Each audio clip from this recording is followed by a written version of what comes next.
श्री अजय मिश्रा जी। माननीय अध्यक्ष जी, मैं आपके माध्यम से शिक्षकों की पेंशन संबंधी लोक महत्व के विषय पर भारत सरकार का ध्यान आकर्षित करना चाहता हूं। माननीय अध्यक्ष जी, किसी भी व्यक्ति के लिए अपने परिवार की तथा स्वयं की जरूरतों की पूर्ति के लिए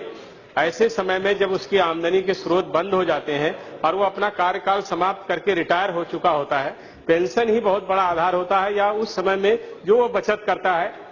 वही उसके आगे के जीवन यापन का आधार बनता है। माननीय अध्यक्ष जी, जैसे कि प्रचलन में रहा है, वह नियम भी रहे हैं कि देश में शिक्षकों व कर्मचारियों के लिए पेंशन की व्यवस्था है, जो संबंधित कर्मचारियों के वेतन से ही फंड काटकर तथा सरकार द्वारा किए गए उपक्रमों के अनुसार चलती है।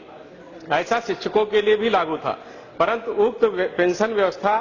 2005 में तत्कालीन भारत सरकार के द्वारा समाप्त कर दी गई और ये आदेश किया गया कि 1 अप्रैल 2005 के बाद जो भी शिक्षक और कर्मचारी नियुक्त होंगे उनके लिए पेंशन की कोई व्यवस्था नहीं होगी। इसके कारण 11 साल से ऐसे शिक्षक और कर्मचारी पेंशन की व्यवस्था से वंचित हैं, जिसके लिए वो निश्चित रूप से चिंतित हैं। हम सब जानते हैं कि राज्य सरकार भी इसी के कारण फंड को नहीं काट रही है, जिसके कारण पेंशन व्यवस्था की व्यवस्था नहीं कर पा रहे हैं। मैं माननीय अध्यक्ष जी आपके माध्यम से ध्यान आकर्षित कराना चाहता हूं, केवल उत्तर प्रदेश में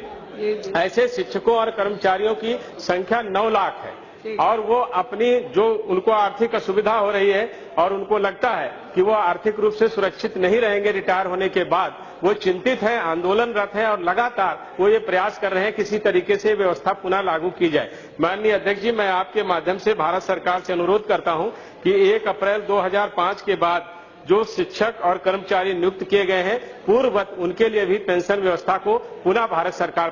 प्रारंभ करे। बहुत बहुत धन्यवाद।